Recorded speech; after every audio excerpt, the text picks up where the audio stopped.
back. A new movie starring Jennifer Lopez premieres in theaters this weekend. Kiss of the Spider-Woman tells a story of a political prisoner that forms an unlikely bond while locked up. For more on what we can expect from the film, we spoke with our friend Dave Morales from the Backstage Experience. New movie has hit the box office this week. Here to talk about it is my friend Dave Morales from the Backstage Experience. But we're not just talking about any regular movie. We're talking about a musical.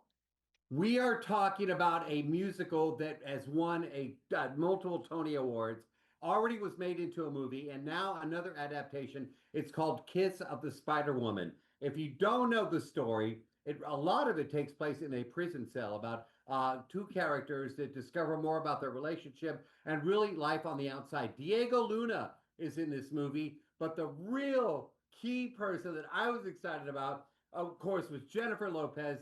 J-Lo, we all know her from, their musical past, some acting as well. Selena, of course, that, was done here in San Antonio as well back in the day. So we are excited that J-Lo not only acts in this movie, but she performs with brand new music. Atiana, I had to ask her how excited she is about the brand new songs in Kiss of the Spider-Woman. You can run, you can scream, you can hide.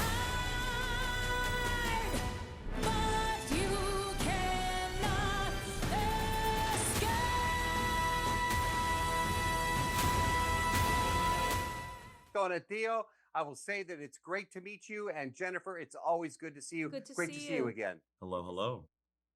Donatello, tell me the very first time that you met Jennifer Lopez. The first time I met Jennifer Lopez, you keep asking when was that, and I will never forget that moment, Jennifer. I met Jennifer Lopez that day. You think I'm gonna forget? It was put in rehearsal, and it was March, I would say March 12th or 14th. Because we were about to go up, we had 2 weeks left. We had to put in rehearsal. We were gonna do Where You Are. I had already been rehearsing with the Broadway folks for a little bit because my schedule allowed it. And it was the day that Jennifer was gonna come. And I didn't get the memo. I did not get the memo because every Broadway dancer came to set, dressed to the nines, full beat of makeup. And I just showed up. I had lost 45 pounds for the gig. So I was in clothes that just didn't fit. And in comes the most beautiful woman I have ever seen. And she comes straight up to me, kisses me on the cheek, and says, "We're going to be best friends. Hit the music." And I mean, not literally, but, and then she nails every freaking mark. And I was like, oh, here we go.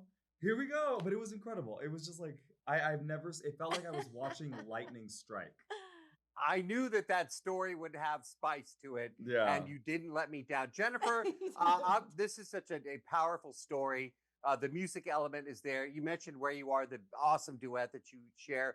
How special was that for you, Jennifer? It was just singing these songs, these Candor and Ebb songs was just, it blows my mind to even think about it right now. And to have a brand new song in Never You that they never used anywhere be put into this movie and them to hand it to me on a demo. I think it might have been Fred Ebb singing the demo. I don't know. Oh, when you got it? Yes. Yeah. I could be wrong there, but it was a male voice, and it was just plunking the piano and kind of and I was just like, oh my God, nobody's ever sang the song. I get to originate a Candor and Ebb song. It blew my mind. It still blows my mind. Of dreams. It's the stuff of dreams. Yeah. And I remember singing it with my coach, Stevie, and he looked at me, and my voice coach is very tough on me, but he also said, he was the first time he looked at me, he goes, "You're such a beautiful singer. Yeah. Oh. I love how you sing this song." And I was just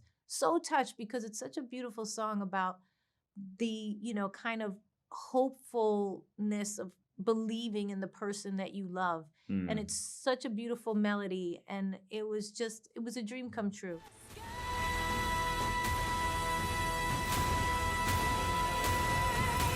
Jenny from the block. I mean, so excited to be seeing her on my screen again. And as you said, new music. What do you think that this separates maybe some old projects that she's done?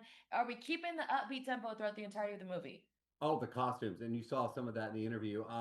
The bright costumes. I think that also excited her. But this is a character that J-Lo was perfect to play. Now, at the end of the interview, when we were filming the other day, I mentioned Selena a second ago, but I did the, I was like, this is not your first musical movie. Selena, of course. And she smiled real white. It's just real wide. I mean, it's a bright.